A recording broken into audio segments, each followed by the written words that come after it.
Bismillahirrahmanirrahim. Assalamualaikum warahmatullahi wabarakatuh.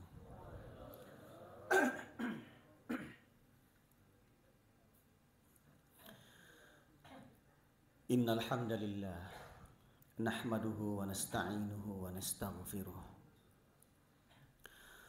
wa na'udzu billahi min shururi anfusina wa min sayyiati a'malina.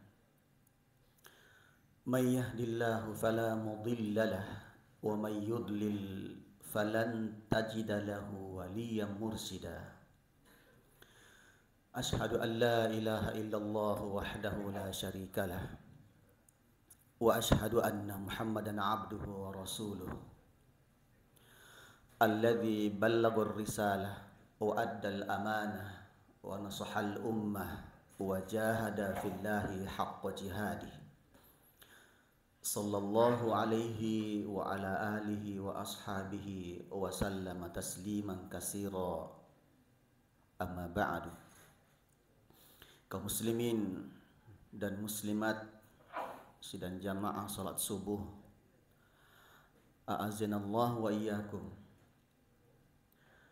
Suatu ketika Imam Syafi'i rahimahullahu ta'ala mengatakan bahwa tazawwad bittuqa, hendaklah kalian berbekal dengan ketakwaan. Fa innaka la tadri, karena sesungguhnya dirimu tidak tahu. Idza janna 'alaikal lail, ketika malam mulai masuk, hal ta'ishu ilal fajr, apakah mungkin engkau masih bisa melihat terbitnya fajar? Artinya kalau kita memasuki waktu pagi, waktu fajar, tidak ada jaminan untuk kita bisa melihat kembali terbenamnya matahari. Makanya beliau kemudian mengatakan bahwa al-waqtu saifun, waktu itu adalah pedang.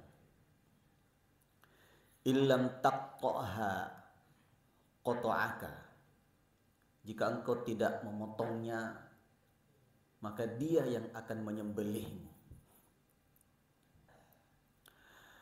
Wa nafsuka, dan jiwamu, kata beliau rahimahullahu ta'ala, illam tashghulha bil haqqi, jika engkau tidak sibukkan dia di dalam kebenaran,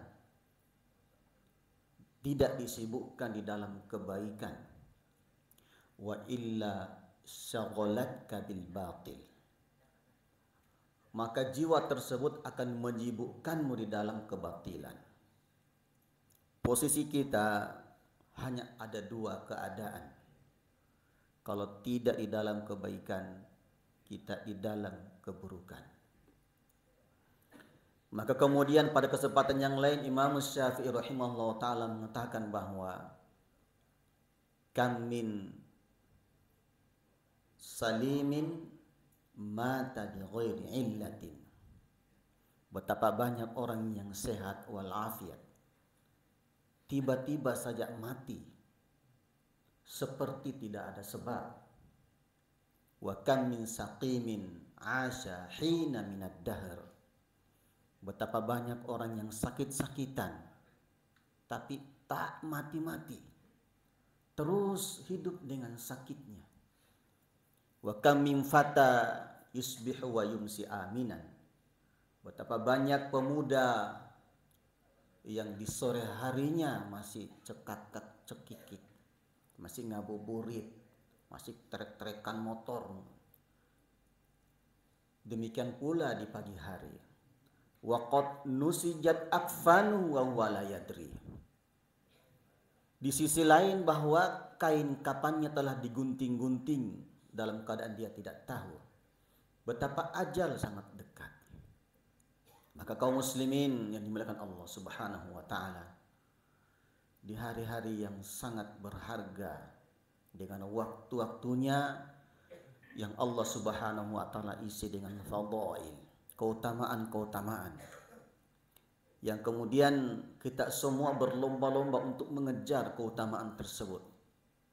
Dan harapan besar kita bahwa semoga kita termasuk yang dipilih oleh Allah Subhanahu wa taala untuk mendapatkan keutamaan itu.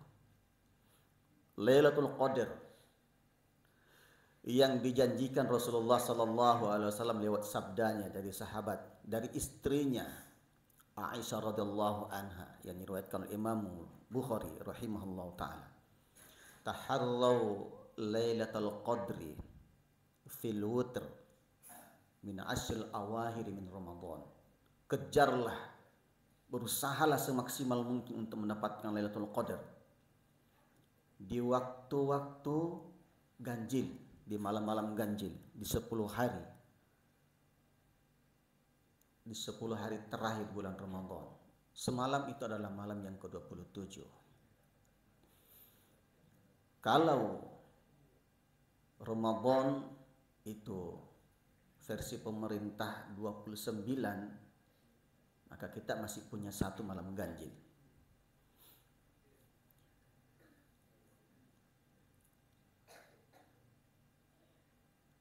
Imam Syafi'i rahimahullah ta'ala di dalam qaul qadimnya mengatakan, tapi walaupun ini adalah qaul qadimnya, tidak ada riwayat dari beliau bahwa beliau merubah perkataan lamanya ini.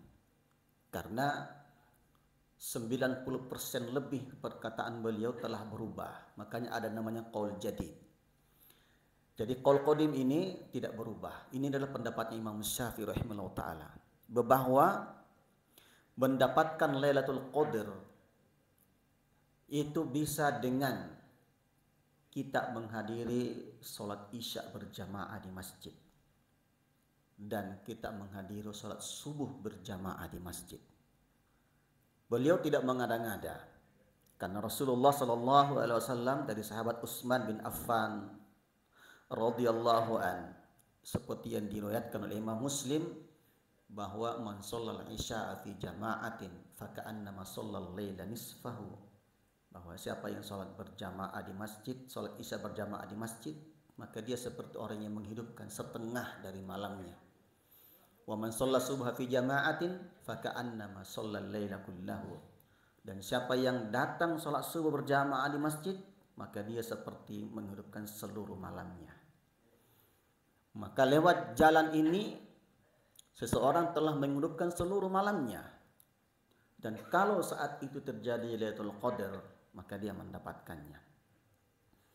Jalur yang lain adalah dia melaksanakan sholat tarawih, dengan catatan dia harus ikut bersama dengan imam dari awal sampai terakhir, sampai witir-witirnya. Karena kadang ada yang ikut sampai rakaat ke-8, setelah itu pulang ke rumah, doa sholat sendiri di rumah untuk witir lagi nanti. Tidak, ini witir di awal malam berarti. Nanti kalau mau ditambah lagi di rumah tidak apa-apa, sholat sebanyak-banyaknya, tapi tidak usah witir lagi, karena la witroni fi lailatin, tidak ada dua witir dalam satu malam. Jadi sholat tarawih bersama dengan imam dari awal sampai terakhir itu juga menjadi sebab seseorang akan mendapatkan Lailatul Qadar. Karena Rasulullah Sallallahu Alaihi Wasallam dalam riwayat Abu Dawud dari sahabat Abu Dzar Al-Ghifari radhiyallahu an, beliau Sallallahu Alaihi Wasallam bersabda, Innar rajula idza shalla ma'al imam hatta yansarifa kutiba lahu, wa fi riwayatin husiba lahu qiyamul lailatin. Seorang laki-laki, ya tentu di sini juga perempuan, ketika dia sholat tarawih bersama dengan imam dari awal sampai terakhir, sampai selesai, maka dia dihitung seperti orang yang menghidupkan seluruh malamnya. Jalur yang ketiga, jemaah sekalian, adalah jalur memberikan manfaat kepada orang lain. Ketika ada orang yang butuh pertolongan, kita tolong dia, apapun bentuknya, tidak mesti dengan materi. Ada orang datang mau ke pasar, butuh sekali kendaraannya macet, pinjam motor kita pinjamkan. Ini namanya menyelesaikan satu permasalahan, satu hajat seorang muslim. Ada orang datang bertanya, ini saya mau zakat, tapi saya mendengar katanya zakat itu cukup dengan 2,2 kilogram. Tapi ada juga saya dengar 2,7, ada saya juga dengar 2,75 gitu. Ada juga saya dengar 3,6 atau 3,8. Yang benar ini yang mana? Saya bingung jadinya. Kita memberikan penjelasan akhirnya bahwa itu semuanya ada dalilnya. Cuma beda-beda pendapat. Satu pendapatnya Imam Ahmad, satu pendapatnya Imam Syafi'i, satu pendapatnya Imam Abu Hanifah, satu pendapatnya Imam Malik. Laksanakan apa yang jelas bagimu dalilnya. Bukan mengikuti pendapatnya, tapi mengikuti dalilnya. Makanya Imam Syafi'i rahimahullah ta'ala mengatakan bahwa jangan kamu ambil pendapatku sebelum engkau tahu dari mana aku mengambil ini pendapat. Iya. Dengan menjelaskan seperti begitu akhirnya dia lega. Dia bisa memilih. Ini juga memberikan pertolongan menyelesaikan hajat seorang muslim. Ada seorang ibu datang bertanya, saya hari ini tidak puasa karena tiba-tiba tadi jam 1 siang saya dapati saya haid. Yang menjadi pertanyaan adalah bagaimana dengan sholat saya tadi itu karena saya belum sempat sholat. Maka kita kasih penjelasan bahwa sholat yang tadi harus diqadha ketika ibu telah selesai haid. Kenapa? Karena sudah ada waktunya tadi itu untuk mestinya kita laksanakan sholat. Dari jam 12 lewat 10 mungkin itu sudah bisa kita melaksanakan sholat. Tapi kita tidak laksanakan sampai jam 1. Akhirnya kita kena haid jam 1. Maka ini tadi sholat yang tertinggal diqadha, diambil ketika kita telah bersih. Ini satu penjelasan dan menjadi solusi dan menjadi hajat. Bahkan Imam Ahmad mengatakan bahwa kalau manusia itu berhajat terkait dengan makanan itu 3 kali sehari semalam maksimal, maka manusia itu berhajat terhadap ilmu itu sebanyak tarikan nafas. Maka hajat manusia itu banyak terkait dengan ilmu karena sebanyak tarikan nafas. Dan Rasulullah SAW bersabda, wala an amsiya ma'a akhilli fi hajatin. Saya keluar kemudian berjalan bersama dengan saudaraku seorang muslim dalam satu hajatnya, dalam rangka untuk memenuhi hajatnya tadi ini, ahabbu ilayya min an a'takifa fi hadzal masjid. Itu lebih aku sukai, lebih aku pilih, lebih aku cintai daripada i'tikaf di masjid ini, yakni Masjid al-Madinah, masjid di Madinah, Masjid Nabawi, syahron, sebulan penuh. Menyelesaikan satu hajat seorang muslim itu Rasulullah lebih cintai dari i'tikaf sebulan penuh di Masjid Nabawi.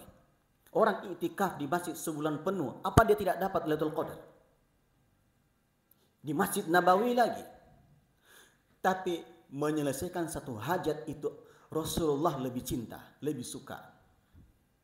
Bahkan di akhir hadis ini Rasulullah SAW mengatakan bahwa man masya ma'a akhihi fi hajatin, siapa yang keluar berjalan bersama dengan saudaranya dalam rangka untuk menyelesaikan satu hajatnya, satu ini bukan 2, satu saja, hatta yaqdiya lahu, sampai betul-betul hajatnya ini dia selesaikan, sabbatallahu qadamaihi, Allah akan mengokohkan pijakatnya.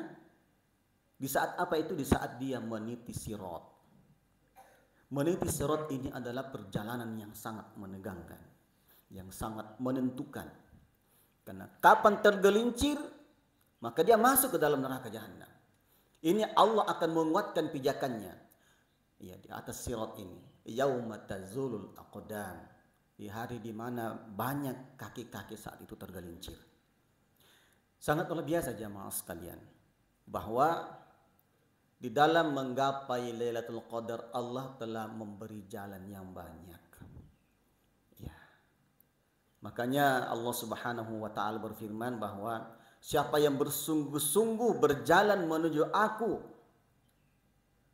lanahdiyannahum subulana, Kami akan beri mereka jalan yang banyak menuju Allah Subhanahu wa taala. Tinggal merawat niat. Karena niat itu penting. Meluruskan niat itu penting. Para ulama kemudian mengatakan bahwa rubba amalin saghirin tu'azzimuhun niyah. Betapa banyak amalan yang terlihat kecil, tapi hebat luar biasa akibatnya karena niatnya. Wa kam min wa rubba amalin kabirin tusaggiruhun niyah. Dan betapa banyak amalan yang terlihat spektakuler, sangat luar biasa, memukau, tapi tidak ada apa-apanya di sisi Allah Subhanahu wa taala. Itu karena niatnya. Maka niat ini sangat penting untuk kita pelihara. Niat ini memang terkait dengan akidah. Semakin lurus akidah seseorang, semakin terawat niatnya. Makanya yang paling pertama untuk dirawat dalam diri kita itu adalah iman, sebelum kemudian Al-Quran. Ya. Seorang sahabat bercerita bagaimana dia bersama dengan Rasulullah SAW. Ini hadis yang terakhir yang ingin saya sampaikan. Ya. Katanya, kunna ma'an Nabi SAW. Kami dulu di saat hidup bersama dengan Nabi SAW. Wa nahnu fityanun hazawirah. Waktu itu kami adalah pemuda yang kuat-kuatnya, puncaknya pemuda. Wa nahnu fityanun hazawirah. Fata'allamna al-iman qabla an nata'allama al-Qur'an. Kami itu belajar iman sebelum kami itu belajar Al-Qur'an. Summa ta'allamna al-Qur'an fazdadna bihi imana. Ketika kami kemudian belajar Al-Quran, maka iman yang ada ini semakin bertambah, semakin kuat, semakin kokoh. Wa fi riwayatin, dalam satu riwayat disebutkan, ini dari Jundub bin Abdillah radhiyallahu an. Dalam riwayat yang lain disebutkan bahwa fa innakumul yaum, adapun kalian sekarang, berarti ini adalah muridnya Jundub bin Abdillah. Ini para tabi'in. Fa innakumul yaum ta'allamuna al-Qur'an qabla al-iman. Belajar Al-Qur'an di mana kalian tidak belajar iman. Maka ini bahaya. Karena yang membunuh Ali bin Abi Thalib itu penghafal Al-Quran, guru Al-Quran, namanya Abdurrahman bin Muljam. Dan yang murtad, di mana dia adalah seorang mujahid, dia adalah orang yang menghabiskan malamnya dengan qiyamul lail dan menghabiskan siangnya dengan bacaan Al-Quran, tapi dia kemudian murtad, adalah mereka yang tidak kokoh imannya. Dan itu diceritakan oleh Abdah bin Abdurrahim. Abdah bin Abdurrahim ini adalah guru dari guru-guru Imam An-Nasai rahimahullahu ta'ala. Ya, dan sangat masuk ini ceritanya. Ketika ditanya, kenapa kamu sampai murtad? Mana Al-Quran yang kau baca itu? Dia bilang, sudah aku lupa semuanya kecuali 2 ayat. Dia kemudian membaca 2 ayat itu. Yang pertama, rubama yawaddul ladzina kafaru law kanu muslimin. Rubama yawaddul ladzina kafaru. Betapa banyak nanti orang-orang kafir itu sangat ingin, ya, law kanu muslimin, kalau saja mereka itu adalah orang yang muslim. Dzarhum ya'kulu wa yatamatta'u. Biarkan mereka ya'kulu, makan, wa yatamatta'u, dan bersenang-senang. Fasawfa ta'lamun. Kelak mereka akan tahu bagaimana kesudahannya. Ini 2 ayat yang dia hafal ini, yang lain sudah hilang. Ini karena iman. Semoga Allah Subhanahu wa taala menjadikan kita termasuk orang-orang yang dikuatkan imannya sampai kita wafat di atas iman yang kuat dengan husnul khatimah. Subhanakallahumma rabbana bihamdik asyhadu an la ilaha illa anta astaghfiruka wa atubu ilaik. Assalamualaikum warahmatullahi wabarakatuh.